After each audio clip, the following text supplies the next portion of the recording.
Leirang asigi leisak leisu leiyong mayam hena khangbiramani ko leirang kundu leirang ase yama matamda adum pumbumna na sale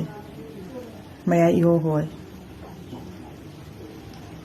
adu du leirang sa ayam tang sagai jarake ko mayai da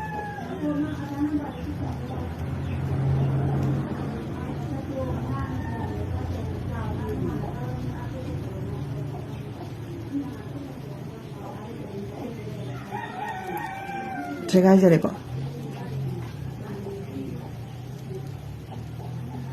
ubirabra oho bole rang chigi mayai da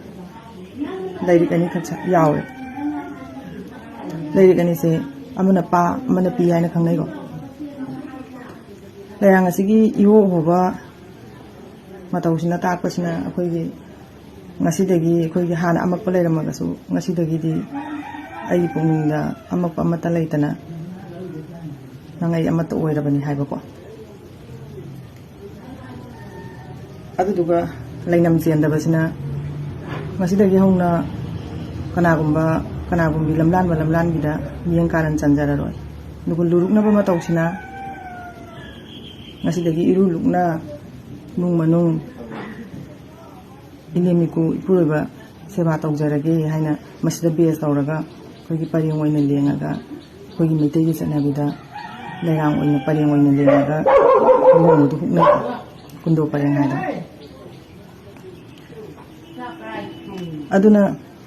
photo sida yauri base sengna sanana saraga hukpo kundo mase afaba khongthang ne lojade sengna ikoigi jatigi chatnabi luhongba sidi chanabi je sengna ikoi myamna thukai da bida kanjahaningi ko aduga marak sida mo akoigi manipur se dugi matik ware ko situation je dugi matik phatre lan gi jahing na maram morakanda mayum makaida hanjanba phangdaba adulege adugi jaitheng sina mayum makaida hanjanba relief em da leiba nataba ko yumim da leijaba kangbu su yam wa ba jaitheng yam pibe yam yawi ko duna sob se kitang tawhan janing bi haira kan ya khoi leijabagi tawbani na khoi di taw yatra haina ado sob tawning da luxury lifestyle pam da se kanan mi pung kudi mok loi pam ai samang su pam leijadabagi taw da bane adugu matang gi matung ina tawhan janing ni ayu akhal da di somna sudum na mayam adagi relief ke mayam da mating soina pangyam gana hain thajai ko aduga egoge luhongba kanda rani fees ani phawba suni inba phangjadaba sanagi lik macha ama sibagi mahuta kote ki haga jabi likto adu siraga hongba kaina mayam yawi hoi hana mamang takta yaudabra haibadi irang je thoklakne mamang dadi mayam adum yawi ko laibi na khunba haida mayam sun haidoga lairibane aduni yaragadi matang gi matungina sob se kitang tawhanjaningi aduga nongno khongdaragliba yumba lambida khongdaragliba ani bu suaina ngayai phaba oibiu haina ni wish bizari adubu tawo makadi mase afaba sanabini haini lojade ko